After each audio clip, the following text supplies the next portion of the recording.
I hope you're getting to like Vrindavan. What to speak of Krishna's pastimes in Vrindavan.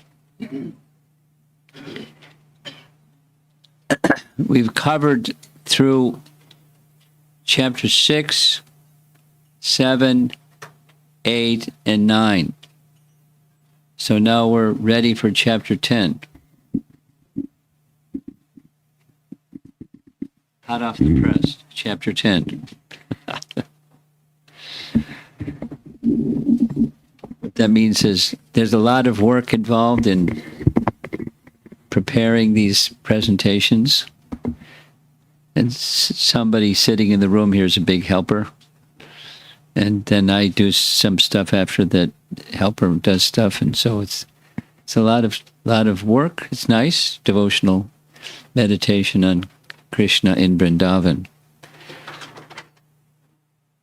So this is chapter 10. The title of the chapter, Prabhupada's title, is Deliverance of the Yamala-arjuna trees. Yamala means twins. The twin Arjuna trees. There's two things about Arjuna trees, that they're used, their medicinal purpose. There's a certain type of bark, and a certain type of bark is used for a certain type of medicine in Ayurvedic medicine. And according to the commentators, the Arjuna trees are named after, they got the name after one of Krishna's cowherd boyfriends. Besides the Pandava Arjuna, there's a cowherd boy also named Arjuna. And the two were cursed to become trees because they made some offense. We're going to find out what that offense is. But they were the sons of Kuvera. Nala, Kuvera, and Manigriva, the sons of Kuvera. And a little background. Kuvera, you know this from Ramayana. Many of you like Ramayana. In Ramayana, Kuvera was one of the sons of Vishravana. Vishravana was also the father of Ravana. But they had different mothers. And the first of his sons was Kuvera. And Kuvera was such a qualified person that the Vaivasvata Manu appoints, when each Manu comes in to rule, each Manu appoints someone to be, the chief demigods, chief rulers. So he was given the post of treasurer of heaven. And somehow treasurers become wealthy. I don't know how that happens.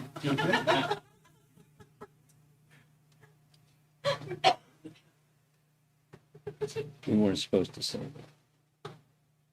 that. But he was really wealthy. Kuvera was really wealthy. And in addition to somehow becoming the treasurer of heaven, he was given a place to reside by Vaivasvata Manu.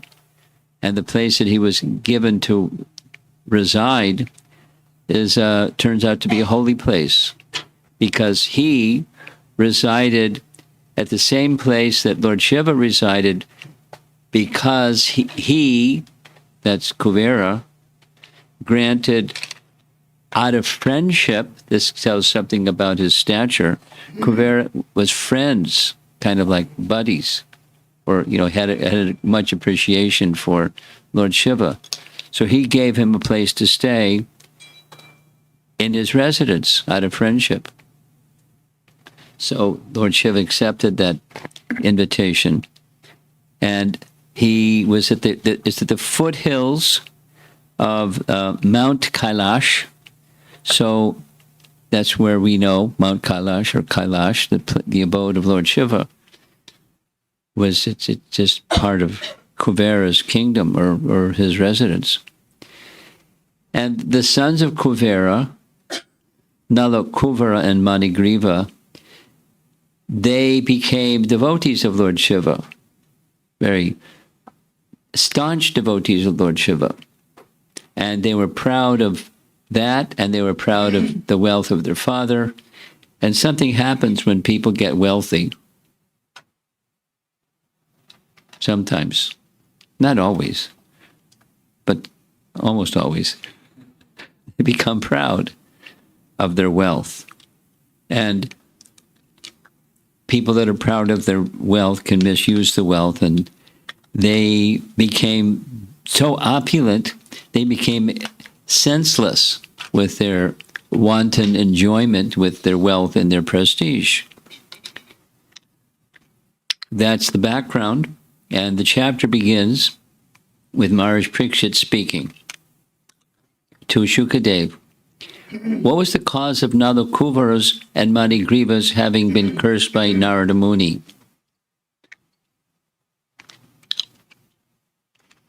And it's disclosed and gradually, but just to make it a fast forward, there was offenses. According to our acharyas, they were acting in an abominable way in a holy place. That's an offense. They were in a flowering forest near the Mandakini River at the base of Mount Kailash. It's a sacred place, it's a sacred river, and they were acting in an abominable way. They, second, in the list of three, they're playing in the water with young women because they were intoxicated, though it's forbidden to play in the Ganga. It's sacred. You don't play in the sacred place. It's something like, it's not the same, but it's something like the first time the devotees, Prabhupada took the devotees to Vrindavan. And one of the places that he took them to was Radhakund. And these are Western fellows, ladies too. And, you know, so they went to Radhakund, they started splashing around in Radhakund like it was a pool. And Prabhupada forbade the devotees, don't go into Radhakund ever again. It was like, because it was an offense. And then, you know, after some time, everyone was very careful to not go into Radhakund. Then he said, only with the permission of your spiritual master you may. Otherwise, you can sprinkle some drops of water from Radhakund. So it's a sacred place. And the Ganga is similar. Mandakini River is similarly. And they were sporting around one of the branches of the Ganga. And they were naked. So, bad news. What did they do that was so abominable that even Narada, the great sage, became angry at them? Narada doesn't get angry. He's a self-controlled person, but he became angry. You know, not as a reaction, but we'll hear how he's thinking. The commentators say specifically, this is a pastime that resonates with chapter 9. In chapter 9,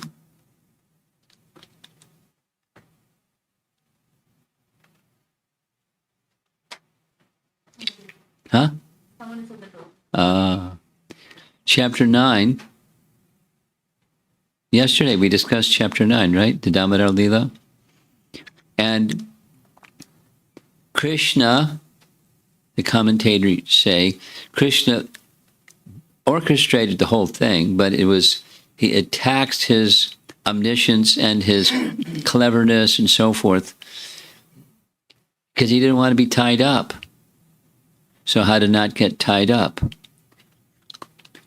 He expanded his own potency so he couldn't be tied up. So here's a similar pastime. The similarity is, by exhibiting his Kripa Shakti, he allowed Yasoda to bind him. And similarly, in this chapter 10, he's going to use his Kripa Shakti to liberate the two Arjuna trees. And that he's going to do this one because Narada Muni said it would happen. 100 celestial years later it happened. So this goes way, way, way back when, 100 celestial years is a lot of Earth years. Vishwanath Chakrabarti Thakur comments, this chapter tells the ancient story of Narada's cursing the sons of Kuvera. Afterwards, the two sons, Nala Kuvera and Manigriva, glorified Krishna. There they are, glorifying Krishna, for granting them special liberation, namely Krishna Prema. So it's a big jump. They went from being intoxicated wild men to pure devotees. There was a little step in between, 100 years, celestial years of being a tree. And they were rewarded with memory of their previous life during the whole 100 celestial years. They got sobered. It worked. And then they got to see Krishna, and Krishna gave them perfection. So here's the response. Shukadev is responding. Because the two sons of Kuvera had been elevated to the association of Lord Shiva, of which they were very much proud, they were allowed to wander in a garden attached to Kailash Hill on the bank of the Mandakini River. And not only they wandered, but they, taking advantage of this, they used to drink a kind of liquor called Varuni. Somebody else liked Varuni. Who's that somebody else? Balaram.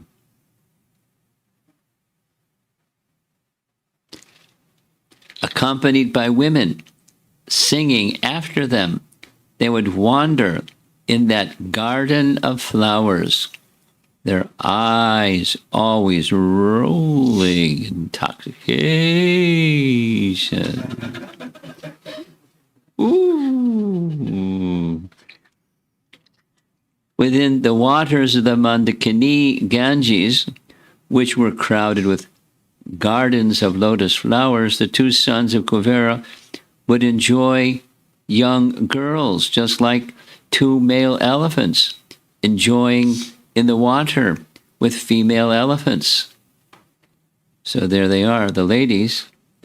And then along comes Narada Muni. Oh, Maharaj Parikshit, by some auspicious opportunity for the two boys, the great saint Devarshi Narada once appeared there by chance. Like, by chance. Somehow Narada just manages to show up the right time at the right place and say the right thing. It's like magic. So here he goes. Seeing them intoxicated with rolling eyes, he could understand their situation. So this one painting has different focuses. Here's Narada and the ladies see what's going on. They naked young girls of the demigods were very much ashamed. And one of the things they did is they covered their bodies because they were naked, and as the men were naked. But these two sons of Kuvera did not do so. Instead, not caring about Narada, they remained naked. Commentary says, though they were devatas, they had lost their quality of sattva, and thus in the verse they're called yakshas. Now, is there a relationship between Kuvera and the yakshas? Say yes. What pastime is there that you can remember where a certain devotee kind of got on a mood of revenge against the yakshas and started slaughtering the yakshas left and right? Who was that? Dhruva. Dhruva had a stepbrother. Do you remember his stepbrother's name? Oh, come on. There were two brothers. Dhruva? Uttama. Yes, very good. I panicked you, I'm sorry. And the Yakshas killed Uttama, and Dhruva went on a campaign of revenge and started slaughtering the Yakshas left and right. And the Yakshas, they're followers of Kuvera. So in this verse in the 10th canto, chapter 10, now the Kuvera and Manigriva, they're also called Yakshas because they're not, Yakshas are known to be warrior-like, very strong military guys. But they're also, in the lower end of the modes of nature guys. And so now the Kuvera and Manigriva, they're also being identified as Yakshas or Yaksha-like because their mode of goodness, the demigod, the son of the Kuvera quality, was out to lunch because of pride and intoxication and the combination of offense. So they had lost it. Narada Muni says, so he's going to address them. First, it's his contemplation. Among all the attractions of material enjoyment, the attraction of riches bewilders one's intelligence more than having beautiful bodily features, taking birth in an aristocratic family, and being learned. Do those four sound familiar? Say yes. Queen Kunti's prayers. Yes?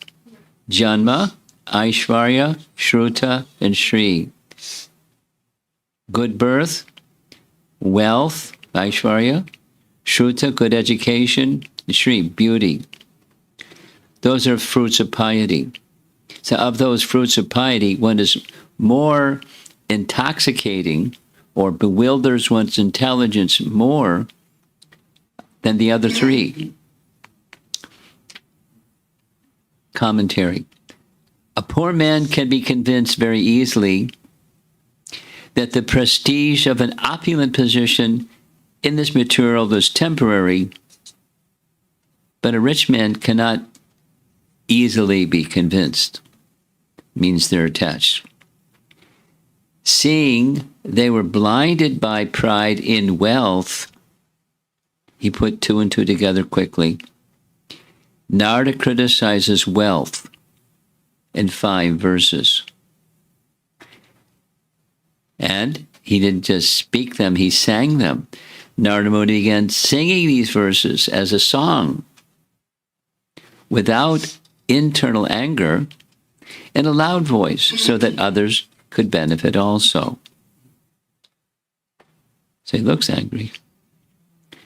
When one is uneducated but falsely puffed up by wealth, the result is that one engages his wealth in enjoying wine, women, and gambling.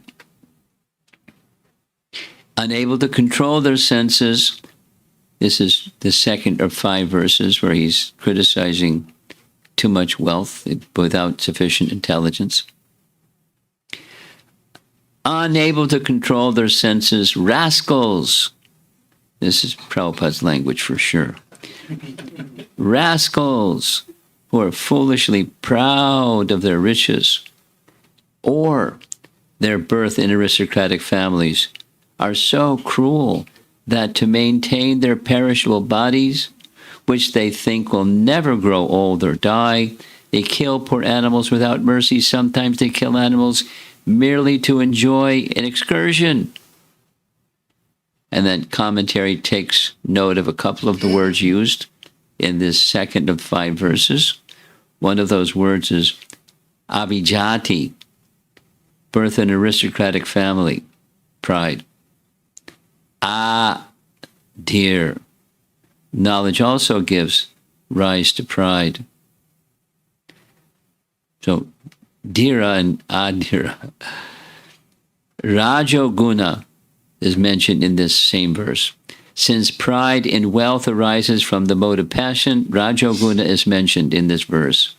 Pride in wealth induces one to commit many more sins than pride in family or knowledge. Same message as before. The various sins are mentioned in the following 4 verses: enjoying wine, women, and gambling. So this is continuing the perils of having wealth without good intelligence. While living, one may be proud of one's body, thinking oneself very big man, minister, president, or even demigod. But whatever one may be, after death, this body will turn either into worms, stool, or ashes. Now, Prabhupada seemed to like to speak on this one also. That is, when death comes, there's 3 outcomes. The body is buried. And when the body is buried, it becomes worms. Body may be fed to the vultures, and then it becomes stool, or it's burned, it becomes ashes. So pick your favorite: worm, stool, or ashes.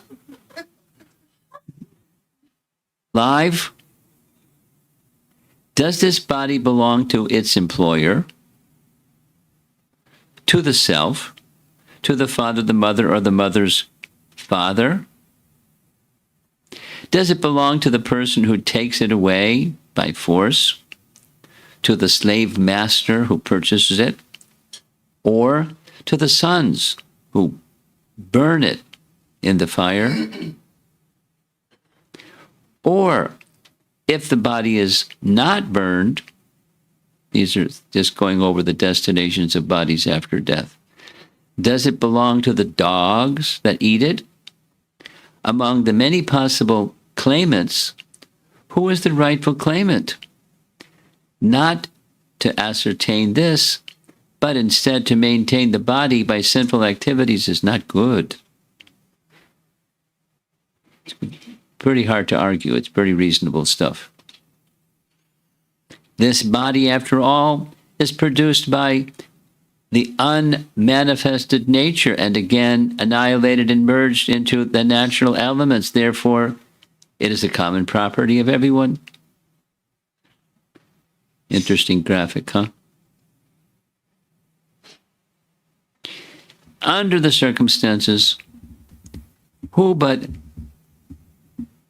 Prabhupada's language again, a rascal, who but a rascal claims his property as his own, and while maintaining it commits such sinful activities as killing animals just to satisfy his whims. Unless one is a rascal, one cannot commit such sinful activities. So this is like, he's being philosophical, but he's going to get down to some action shortly. Atheistic fools and rascals who are very much proud of wealth fail to see things as they are. Therefore, returning them to poverty is the proper ointment for their eyes so that they may see things as they are. See where the train is headed? He's going to take away their opulence, big time, because it's made them proud. In that prideful condition, they're doing abominable things. One whose body has been pricked by pins, this is directly a verse, can understand the pain of others who are pinpricked. Realizing that this pain is the same for, this isn't the verse, this is commentary. Realizing that this pain is the same for everyone, he does not want others to suffer in this way, but one who has never been pricked by pins cannot understand this pain. And ladies, you know the other one, the childbirth one. A woman who has not given birth to a child cannot understand the pain of childbirth. That means men can't understand either. A poverty-stricken man must automatically undergo austerities and penances because he does not have the wealth to possess anything. Thus, his false prestige is vanquished. Always in need of food, shelter, and clothing, he must be satisfied with what is obtained by the mercy of providence. And that makes him humble. Undergoing such compulsory austerities is good for him because this purifies him and completely frees him from false ego. And nice commentary here by Vishwanath. A poor man automatically practices detachment, which is necessary to attain liberation from material existence. Saintly persons may freely associate with those who are poverty-stricken, but not those who are rich. So the poverty-stricken people get more mercy, right? At least from those who are, using their discretion. A poverty-stricken man, by association with saintly persons, very soon becomes uninterested in material desires, and the dirty things within the core of his heart are cleansed away. So this is the glories of poverty and the perils of wealth. Why should people neglect the association of such exalted personalities and try to associate with materialists? Taking shelter of non-devotees, most of whom are proud and rich. Therefore, since these two persons, drunk with the liquor named Varuni or Madhvi, and unable to control their senses, having been blinded by the pride of celestial opulence, and have become attached to women, I shall relieve them of their false prestige. Now, it's very thoughtful, a lot of thought behind what he's going to do. What he's going to do is pretty severe. Commentary. Saintly persons or sadhus think of Krishna 24 hours a day. They have no other interest. It's a nice painting, huh? Prabhupada is with his dictaphone, and in the far right is Chaitanya Mahaprabhu carrying the body of Haridas Thakur and Radha and Krishna on a swing. Krishna and Arjuna.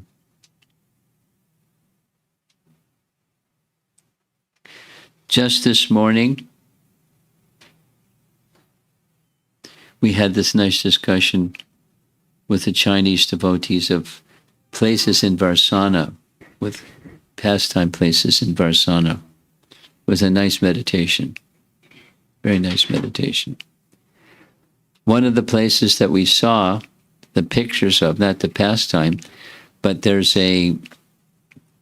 two places where there's a scale. One of the places is on the way from Dangati, is a pastime where tax was taken, and going up a little further is the temple itself, the Radharani's palace in Varsana, on one of the hills up at the top. So there's this place where there just stands as two columns and a bar across. It's like, looks like what you would swing from, set up a swing. So it was a place where there's a pastime where Krishna made a commitment to Radharani that he would put her on a scale and commit to place on the opposite side of the scale to match her weight all kinds of jewels and gold and valuables.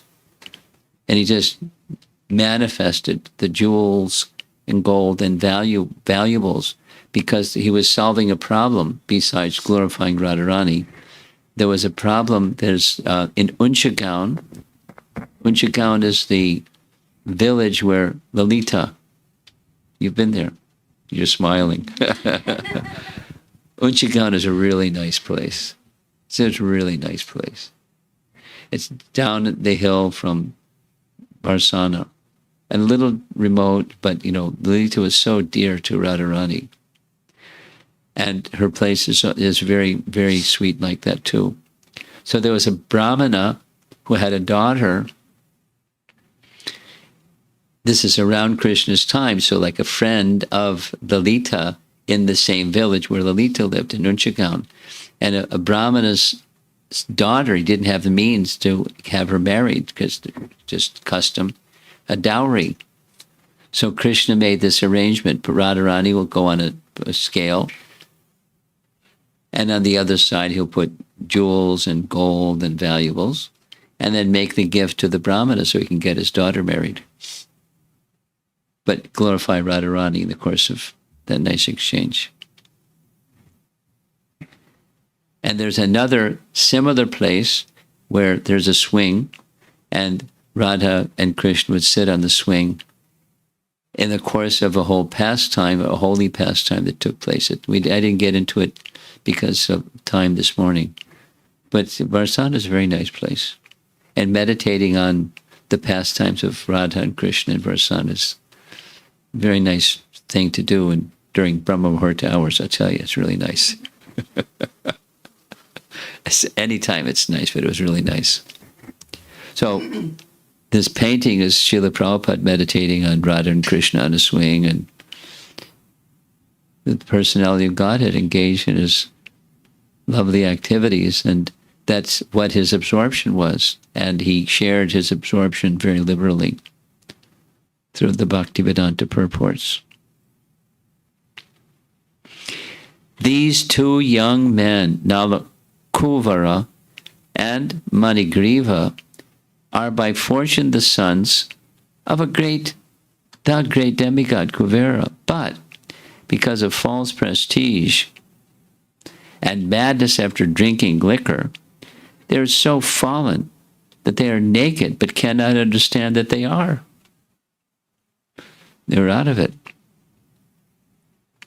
Therefore, because they're living like trees, standing naked but not conscious, these two young men should receive bodies of trees. That will be the proper punishment. So there they are, they're brothers, twins. Punishment given by Vaishnavas is not at all punishment. Commentary. Rather, it is another kind of mercy.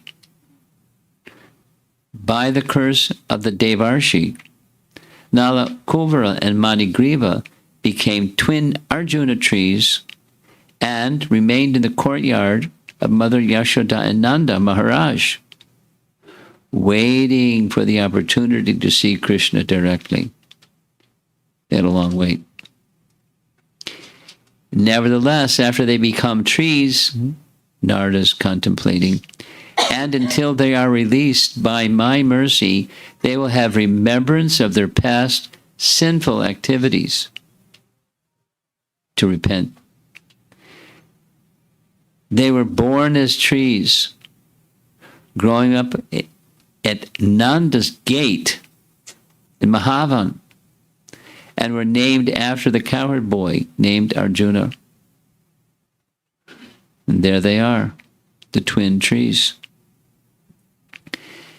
Moreover, by my special favor, this is Narada, after the expiry of 100 years, by the measurement of the demigods, they will be able to see the Supreme Personality of Godhead Vasudeva face to face, and thus revive their real position as devotees. But more than that, they became pure devotees. Narada thought, according to Vishwanath, these two demigods deserve to be placed in bodies that cannot move, such as trees, because they are manifesting the qualities of trees. Standing naked, not performing any proper action, because they do not move and they do not speak. Those are trees. Narada again. By my mercy, even in the body of trees, they will retain memory of their past misdeeds. Now, Bhaktivinoda Thakur describes that one of the tapas for a Vaishnava is regret. Not just to become obsessed by regret and start beating yourself up, but acknowledging back there's misdeeds. And today, to help free me from the entanglement of that tendency for the same misdeed again, to regret the past misdeed. Regret can be directed positively. It can be just a negative emotion too, but it can be a positive direction to move in. And they weren't going to have any choice in the matter anymore. They made their choices. They misused their choices for 1,000 celestial years. After standing as trees for 100 celestial years, they will receive darshan of Krishna, develop prema bhakti, and attain their original bodies as demigods. So there's the pastime is going to unfold, but there's a grinding mortar that Krishna was tied up to, and he pulled the grinding mortar, and the Arjuna trees fell. Shukadeva Goswami continued, having thus spoken, the great saint Devarshi Narada returned to his ashram, known as Narayana Ashram, and commentary says that's Badrik Ashram. And now the Kuvera and Manigriva became twin Arjuna trees. Poof.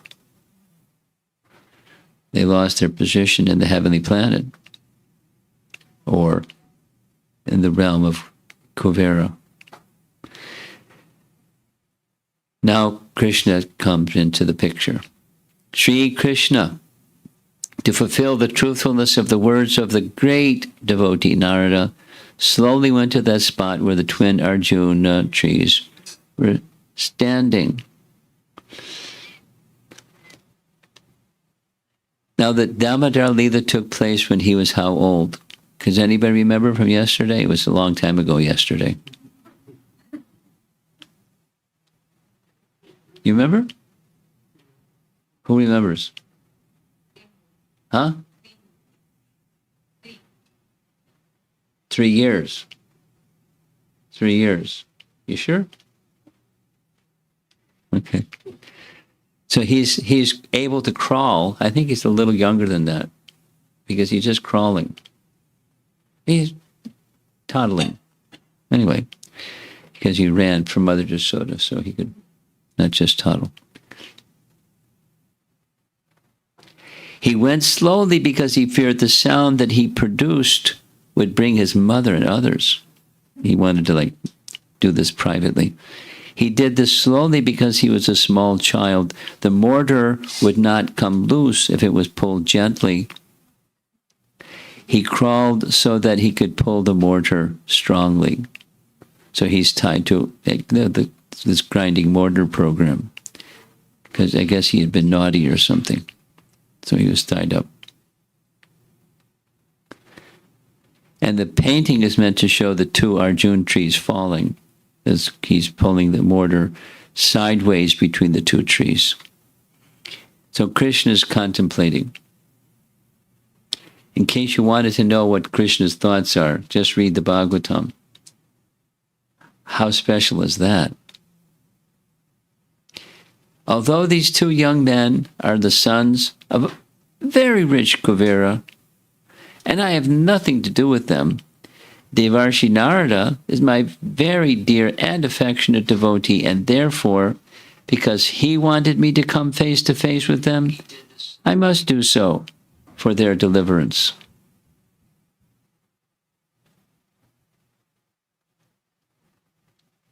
Three things listed in the commentary. Deliver them from tree bodies, have them return to Swarga, and endow them with the highest bhakti. 1, 2, 3. Because there's both pronouncements of Narada, and it's long ago, but time doesn't bother him. Having thus spoken, Krishna soon entered between the two Arjuna trees, and thus the big mortar to which he was bound, turned crosswise and stuck between them. Canto 2, Chapter 7 says, simply by his crawling between the two Arjuna trees which touched the heavens, he uprooted them. They were big guys, these trees. I mean, they were growing for a long time. So that looks like a cartoon drawing between the two trees. And this is another very interesting painting. They're the two, Nala, Kuvera, and Manigriva are the trees, somehow. And Krishna knows it. So he's pulling this mortar in between the two trees, uprooting the two trees. Now, this is one of the things with these trees, along with this quality that their bark is used for medicinal purpose. The roots are a very thick root system. By dragging behind him with great force the wooden mortar tied to his belly, the boy, Krishna, uprooted the two trees. See, there's lots of paintings of this pastime. It's a celebrated pastime. The mortar was conscious of being related to the Lord. Remember from yesterday, the milk that was boiling over, that everything in the spiritual world is conscious, is person? Somebody from the Chinese group, they wanted to know, what did the rope think? Said our acharyas didn't tell us, so we don't know. But we know that they're conscious. They're entities. They're conscious entities. The milk is a conscious entity. Everything is conscious. So the mortar was conscious of being related to the Lord. All articles in the Lord's pastimes are possessed of eternity, knowledge, and bliss. This applies to the rope also. Doesn't say what the rope was thinking. By great strength of the Supreme Person, the two trees, with their trunks, leaves, and branches, trembled severely and fell to the ground with a great crash. The branches, leaves, and trunks trembled violently.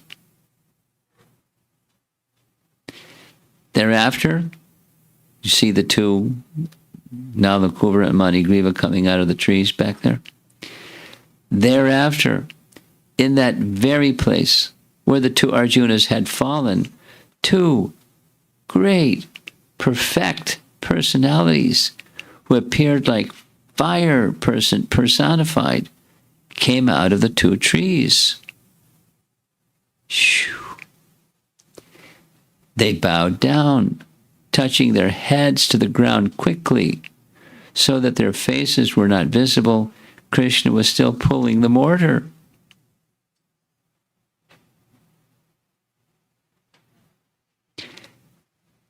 Now, this is a summary of a few verses. The effulgence of their beauty, illuminating all directions, illuminated. With bowed heads, they offered obeisances to Krishna, and with hands folded, they spoke the following words. So they have some prayers. We're not covering all the prayers because it would take too long. It's quite a few verses. But here's a little bit. Oh, supremely auspicious, we offer our respectful obeisances unto you who are the supreme good. So there they are, just emerging from the trees. Though they were great offenders, suddenly, after 100 celestial years, they attained such elevated status that they could understand the supremacy of Krishna by the grace of Narada. So what appeared to be a curse, because standing as trees doesn't seem nice, It was meant to be a punishment or a proper response to their behavior, inappropriate, offensive behavior. They were given the means by which they could understand their mistakes, their offenses, their sinful activities, and then the chance to see Krishna. Now, Krishna hasn't spoken yet. They're just seeing him. Oh, most famous descendant and controller of the Yadu dynasty. Oh, son of Vasudeva. Oh, most peaceful. Let us offer obeisances unto your lotus feet. Lots of nice artwork about this pastime, isn't it? Oh, this is commentary. One who possesses inconceivable power. As you can liberate us, how is it possible for you, the form of the universe, to be bound up?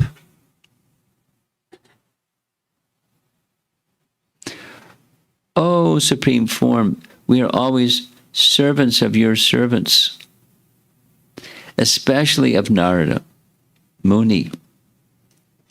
Now, they're getting right down to it. Please give us permission to leave for our home. It is by the grace and mercy of Narada Muni that we have been able to see you face to face. They're pretty eager to move along if they're just sort of seeing Krishna face to face. Vishwanath, since you are non-material, can the jiva perceive or know you? No. No one in this world can know you, who are the source of the jiva, if he is covered by the modes. However, the devotee who is beyond the modes can know you to some extent through bhakti. Nice commentary. Nice commentary. Another nice painting. Henceforward, may all our words describe your pastimes. May our ears engage in oral reception of your glories. May our hands, legs, and other senses engage in action pleasing to you. And may our minds always think of your lotus feet.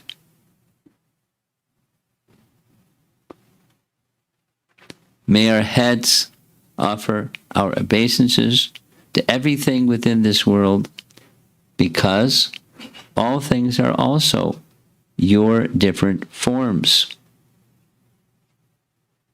And may our eyes see the forms of Vaishnavas who are non-different from you. And we still have 35 slides to go. So I'm trying to go a little bit quickly. Vishwanath's commentary. Since we are your followers and Narada's servants, you should be very merciful to us. We now pray for something rarely given to others, not just to go back to their heavenly position. May our words always be engaged in describing your qualities and nothing else. Now, can you think of somebody that matches that description? I can think of one. You know, from the earliest days, I'm currently listening to some recordings of Prabhupada. And before there was 26 Second Avenue, he was giving classes in a loft. And the Bowery. You know, Bowery's not a nice place. But that's where he was able to stay, so he stayed, and people came, and just nonstop. So here, this is the Vyasasana in Los Angeles, very opulent. And, you know, throughout the course of his dealing with health and dealing with age and dealing with everything, opposition and, you know, things you have to deal with, right down to the very end, as he was just barely able to make a sound. He's dictating the Bhaktivedanta purports. And those of you that have read specifically the last chapter from the 10th canto that he gave it, the Bhaktivedanta purports, It's so crystal clear, you wouldn't know at all. I mean, unless you knew, you wouldn't be able to detect he's in his final days. Details and details and clarity, and completely amazing.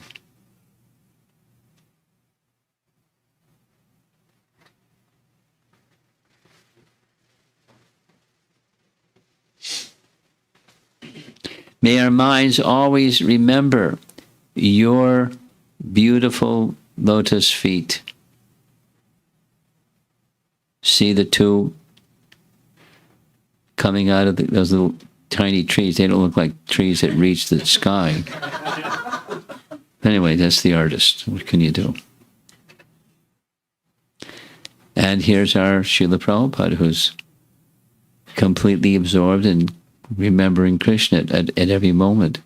And not only engaged in remembering Krishna at every moment, but taking even unusual methods to bring that same opportunity into the lives of others. This is Prabhupada visiting from Vrindavan, going to Delhi with his Back to Godhead magazine. You see his left hand on a stack of printed magazines in tea stalls, trying to encourage people to hear the message of the Srimad Bhagavatam from the pure devotee. May our heads pay respects to everything within this world, and especially to devotees such as Narada. And exactly, Srila Prabhupada is showing by example the same thing. Nice altar, Radha Krishna altar. And Prabhupada's picture is on the Vyasasana in the disciplic succession before. But his, very happy to see the devotees engaged nicely in deity worship and offering his respects to show us by example.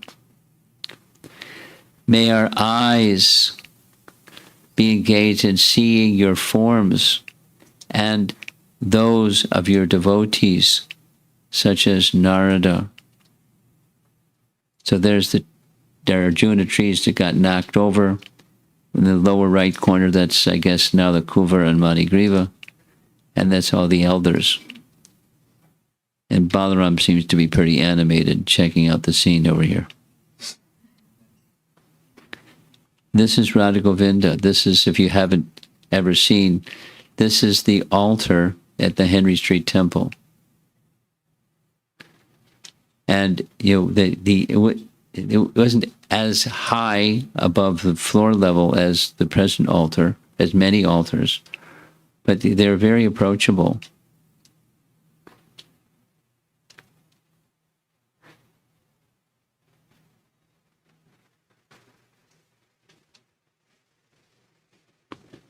And Krishna Balaram in Vrindavan. When Krishna Balaram installation took place, Prabhupada did the arti. And it was majestic. It was really, watching Prabhupada perform the first arti for Krishna Balaram. Whew. The memory is still in strong place in my mind. Sukadev Goswami continues, 2 young demigods thus offered prayers to the Supreme Personality of Godhead. Krishna thought, what? They're praising me for freeing them from bondage, but Mother Yashoda binds me up and scolds me instead of praising me. Still out of love I stay in Gokula. The chastisements of the Brajvasis please me much more than the praises I am receiving from these sons of Kuvera. Although Sri Krishna, the Supreme Godhead, is the master of all, and was certainly Gokuleshwara, the master of Gokula, he was bound to the wooden mortar by the ropes of the gopis, and therefore, smiling widely, he spoke to the sons of Kuvera, the following words. But a little more of the loving affection of Mother Yashoda first, binding Krishna. Not exactly with the ropes, but binding Krishna with her love. The ropes were kind of just like a go-between. So here's his words to the two. The great Saint Narada Muni is very merciful. By his curse, he showed the greatest favor to both of you, who are mad after material opulence, and who had thus become blind. Although you fell from the higher planet Swargaloka and became trees, you were most favored by him. I knew all of these incidents from the very beginning, because they're standing in the courtyard of Nanda. Krishna's omniscient, son of Nanda. So he knows. When one is face to face with the sun, there's no longer darkness for one's eyes. Pretty easy. You turn the opposite. Turn your attention away from the sun. What do you see? Shadow. Is that right? Young boy in the blue shirt. That's you, not him, you. So you're facing the sun and you see light. You turn your face away from the sun, you see shadow. So for one who is facing the source of everything, the source of light and the source of everything, there's no darkness. There's no ignorance. It's gone. Similarly, when one is face to face with a sadhu, a devotee, who is fully determined and surrendered to the Supreme Personality of Godhead, one will no longer be subject to material bondage. This is Los Angeles, the initiation ceremony in Los Angeles. And the assembly of devotees there's very celebrated personalities. You know who these Jayatirtha is to the far left, then Sudama Maharaj and Hridayananda Maharaj. And it looks like the temple president was right behind Srila Prabhupada with,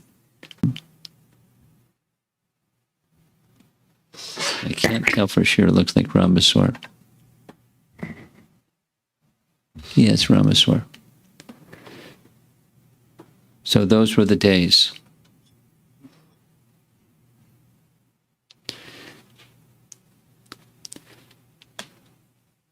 Vishwanath Chakravarti Thakur comments, how is it possible that Narada bestowed mercy upon these two rogues?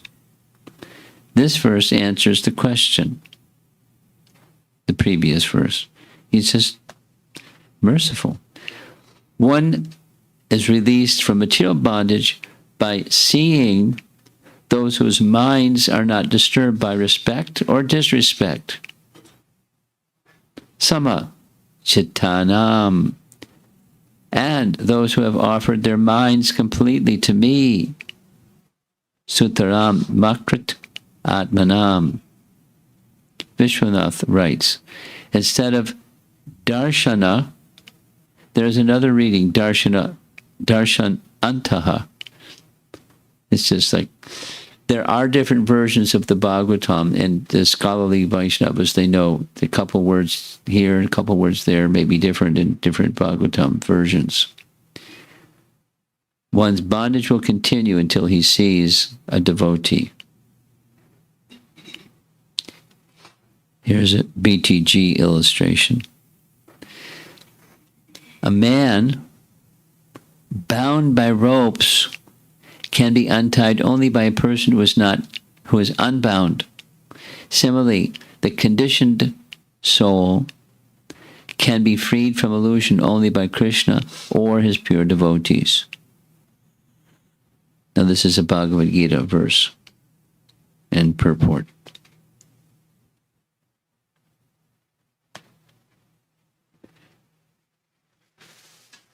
Vishwanath has a lot to say about this. Just as the sun destroys the darkness just by rising, one's bondage is destroyed immediately upon seeing a pure devotee. And it didn't always happen like that, but in many cases, just by seeing Prabhupada, just by seeing him, what to speak of hearing him, what by speak of more than that, but many persons just were stunned or became transformed just by seeing him. However, it should be understood from this example that even though the sun rises, the darkness will not be dissipated if a person is blind. Similarly, Vishwanath writes, if one commits nam aparad, let's go back. If one commits nam aparad, as in the case of the demons, he will not be released from bondage, even if he sees Narada Muni. So beware of Prabhu's 10 offenses. What to speak of some even more serious stuff. So Krishna is going to be further addressing these two. They're liberated, and he's going to address them before they go to their next place. Now you may both return home. Since you desire to be always absorbed in my devotional service, your desire to develop love and affection for me will be fulfilled. And now you will never fall from that platform. Like, isn't that mercy? Whew. They had to go through a lot to get there, but the Supreme Personality of God had having spoken to the two demigods in this way, they circumambulated the Lord, who is bound to the wood mortar, and offered obeisances to him. After taking the permission of Lord Krishna, they returned to their respective homes. And we know where their respective homes were. It's the same place where they came from before they became trees. So there's the parents. We saw this painting from a different perspective. But the two trees, down in the lower right, that's with their crowns on, that's the two brothers, Nanda and some elders, and so on. And that's the pastime. Krishna's fulfilling the prediction of Narada Muni. He's happy to do that. But the well-wishing of a devotee is powerful. And offense is also has its own power. Of course, it's temporary. But it can be very serious reactions for offense.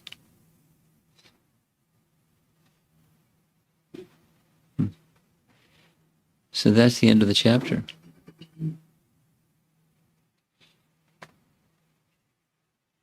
Srila Prabhupada ki jai.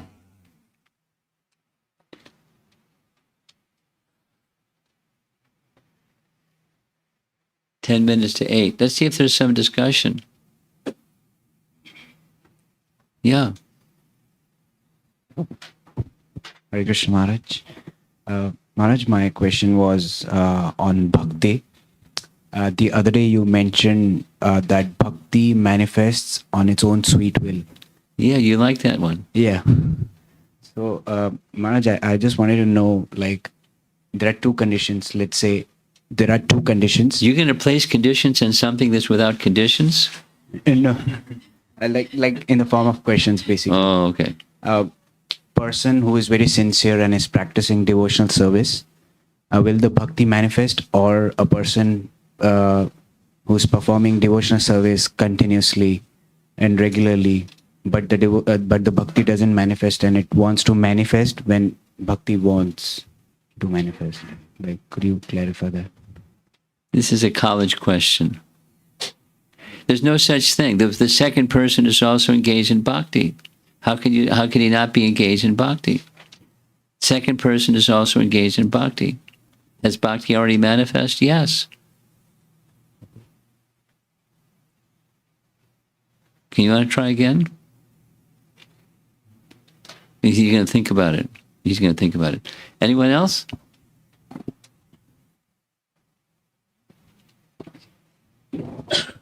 Krishna. I was wondering about the women that were with Mani Griva. Yeah.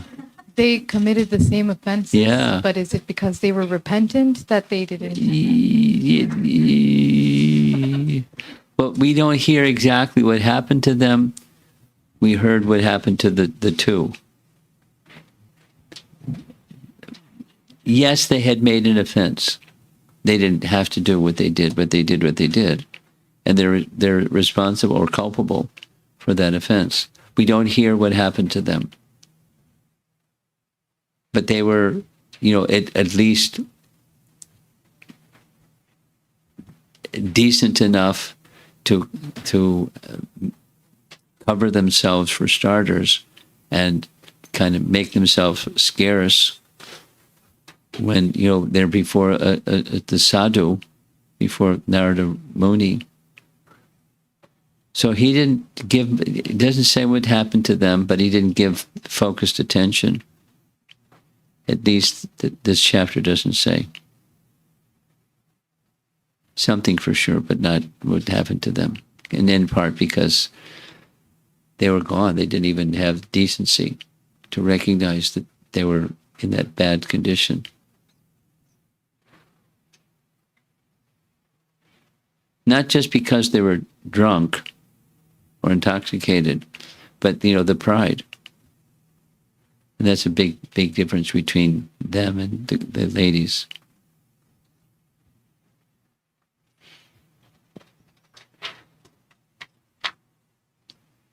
Behind you.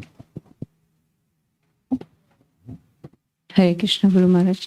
I had a basic question to understand the position of demigods. Their abodes are also in material realm because even Lord Brahma's abode is in material realm. So, like in this case, they got access to Lord Krishna by mercy of Narada Muni, but we hear multiple pastimes that demigods they had access to Krishna. So that was one point. And another also, I wanted to clarify, Maharaj, that I have heard that they don't have karmic reactions because they are demigods, just like No. any. Demigods have karmic reactions. Why do you say that? Oh, I had just heard. I never heard. Okay, they have. Yes. Okay. Yeah. So just first question, Maharaj, is that how they have access to Krishna, even though they are in material realm? How does anyone that's in the material? By mercy. Yeah, you got it. Just ask him. He knows.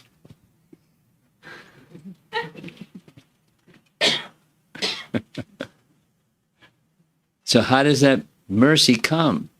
Through the distributors of mercy. That's how it comes. And who are the distributors of mercy? Those that are empowered by the supremely independent Supreme Person to distribute His mercy, Kripa Shakti. You heard this. We discussed this, like 16 times. So that's how it happens. Thank you. Behind you. Hare Krishna Guru Maharaj. Is there any commentary or reference after the deliverance of Kuvera and Manikriva? Like, is there What any... happened to them afterwards? Yeah, after the deliverance. Yeah, all it says is they returned to their heavenly position. Doesn't say what happened after that, but that's what happened after they got knocked over as trees and their darshan and their etc. Their exchange with Krishna. So, because Narada had said, Krishna also said they'll be engaged in this kind of devotion, that's pure devotion, in the heavenly realm. Now, demigods, they don't go to the spiritual world in part because they still have material desire. Those who have material desire, what do? They engage in material activity. Now, there's elevated, but material. Otherwise, they go to the spiritual world, but they go to the heavenly realm because they still have material desire. Now, they went back to the heavenly realm, but without material desire. They prayed in this way. Narada had said they'll come to that position. Krishna confirmed. You'll go back, but you won't be like before. You won't be even like the other demigods. No material, squeaky clean. Pretty special. Compliments of Narada Muni. And with Krishna's support. Anything else? Yeah. Yes. Right next to you. Right next to you. Hare Krishna. I was contemplating on this exchange between Narada Muni, where he, when he curses and that little. First, he passage. analyzes. Yes, analyzes. And I'm trying to understand what can I take, what can I personally take from there, while it's not meant to look at people with, as to who's doing what. Look at yourself. You got it. Look at yourself. And Prabhupada's example of, coming from a compassionate place, could you more about, how do we take that exchange? Well, Janma Aishvarya Shutra Shri. It's common in the world. We discussed this, but I don't mind covering it again. Commonly, this is on this topic that bhakti is causeless.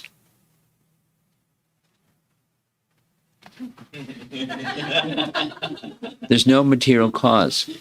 It's common that people think, do lots of charity, lots of piety, lots of philanthropy, good stuff, be a good person, good. Do mountains of good, you become a religious person or a spiritual person because you do mountains of good stuff. And equating the mountains of good stuff with being spiritual, it's not. It's not a prerequisite for spiritual. It doesn't create spirituality. It's not a negative, but it's not spiritual. But it's a common, it's not uncommon, it's very common. And so, but it's just a misunderstanding of what in fact is spiritual, what in fact is beyond the modes of nature or the nature of bhakti. So those of us that have had good fortune, to take home your question, those of us that have had good fortune, we should be aware of the tendency to think otherwise. They think that Janma Aishvarya Shruta or Shri is because of my piety, then I become proud of my piety. And that blocks bhakti. It not only blocks bhakti, everything good becomes destroyed. Pride destroys everything good.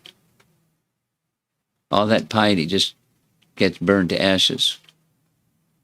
So beware, that's the takeaway. Beware. And, for some, because the message specifically is wealth. And many people, they want good education, but what do they want good education for? Generally speaking. Money. No, not everybody, but that's, it's a big carrot. And what happens with them? Sense gratification and proud of this and that. Not everyone's like that, but there's a very strong tendency. So that's the takeaway. Then you go to the flip side. purposely, some persons accept austerities. It's reckoned for us as Vaishnavas.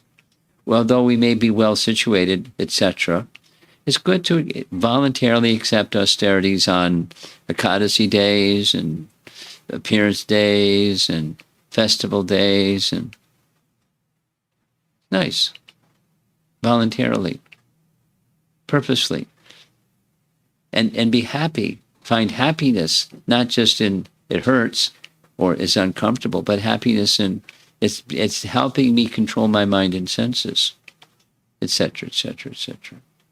So that's the takeaway.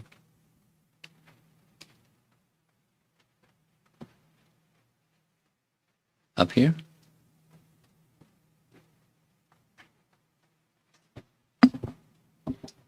Guru Maharaj, on the topic of pride, this is one of the saintly qualities, the pridelessness that we always hear of. Yeah.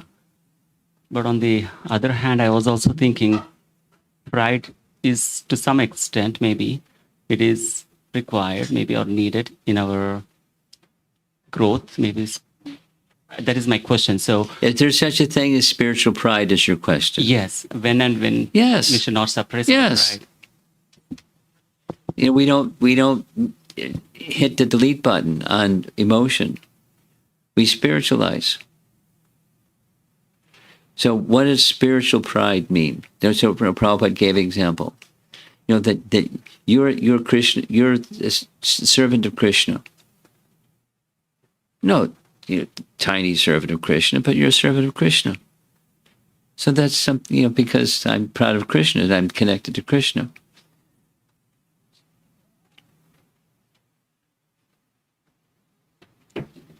But it's not, I'm better than you, na na na na na na, not like that.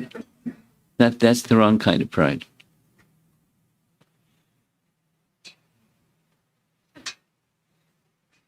And then when somebody comes along that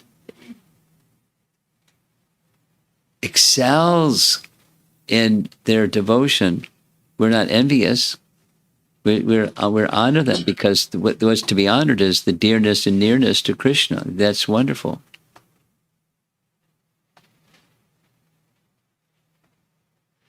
Something else? Yes, back here.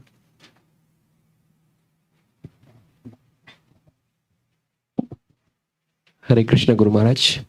I'm just comparing the two pastime which we discussed. One is Trinavarta, and then the second one, this one. So one, both got the curse from the sages, and one got killed and liberated, and these two went to their material world. Like, how we can understand this mercy, Maharaj? I don't understand your question.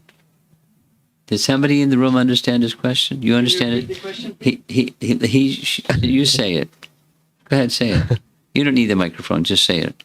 My understanding is that Trinavarta, who was a demon, he was also cursed and then became a demon. And his liberation was Krishna killed, and then they got liberation. He got liberation, so to say.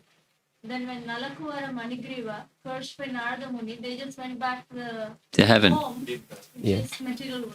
That's your question. Yes, Guru Why Maharaj. one went to this place and why the other one went to that place. That's your question. Yeah.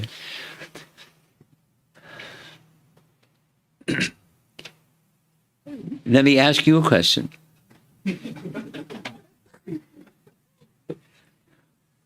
At the end of Krishna's pastimes, he made an arrangement for all the denizens of Dwaraka to return to their respective positions. And there were two main destinations. Some were his eternal associates, and they returned to the spiritual world, or they entered into their uppercut feature to be manifest again when Krishna performed his pastimes. And number two, many of them returned to the heavenly realm, because they had come from the heavenly realm to assist in his pastimes, which he requested, and so they returned. Now, those persons who had come to the material world, the expansions of the demigods who had come to the material world, they were fully purified by Krishna's association. Similarly, Nala, Kuvera, and Manigriva, fully purified from Krishna's association. I mean, their austerities, or imposed by Narada austerity, become a tree. You can't move, you can't say anything, you can't do anything for 100 celestial years. That's, a straitjacket in a padded cell. That's like severe. But Krishna's association. So they became pure devotees. They went back to heaven because they wanted to go back to heaven. And Trinavarta didn't have such a desire. So who's better off?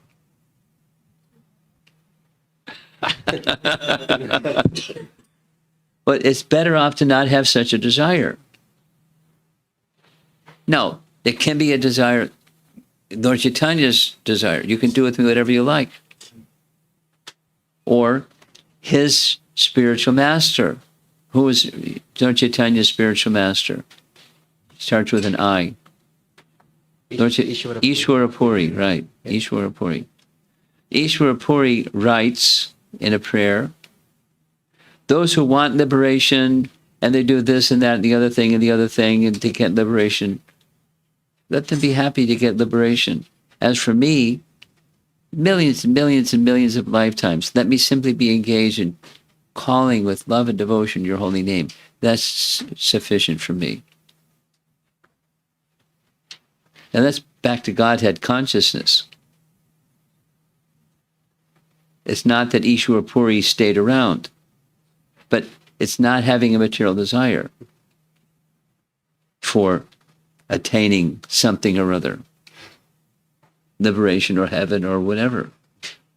So that's the higher position.